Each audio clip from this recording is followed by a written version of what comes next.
भगवान से हम फल मांगते हैं कि हमें बेटा दे दो, हमें नौकरी दे दो या हमें कोई पद दे दो, तो भगवान उस फल को फल के रूप में नहीं देता, भगवान उस फल का बीज देता है।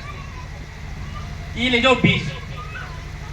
बीज का मतलब यह है कि वो आपको बीज तो दे रहा है भगवान उसी फल के लिए, लेकिन उस बीज को आपने उस धरती में बोना पड़ेगा, उसकी रुपाई करनी पड़ेगी, उसको पानी देना पड़ेगा, उसको सींचना पड़ेगा, उसकी देखभाल करनी पड़ेगी, उसके लिए धैर्य रखना पड़ेगा। उसको समय एक निर्धारित है, जब वो बीज अंकुरित होगा, पौधा बनेगा, फिर पेड़ बनेगा, और फिर वो एक दिन वो जो फल की आपने इच्छा की थी, फिर वो एक दिन वो फल भी देगा।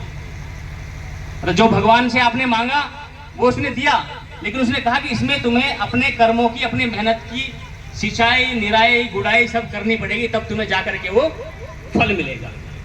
यही है ना कि भगवान डायरेक्ट फल दे देगा, वो हमें बीज देगा। इसी प्रकार अगर हम देवता बनना चाहते हैं तो भगवान ने सन 1937 में एक वृद्ध मानव का उनका आधार लिया, जिसका नाम था दादा लेखराज। वो सिंध के अंदर थे, हिंदुस्तान पाकिस्तान का उस समय बंटवारा नहीं हुआ था, बहुत बड़े हीरे जवाहरात के व्यापारी थे।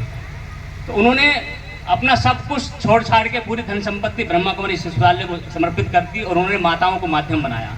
माताओं को क्यों माध्यम बनाया? आपने देखा होगा कि भारत माता की जय हम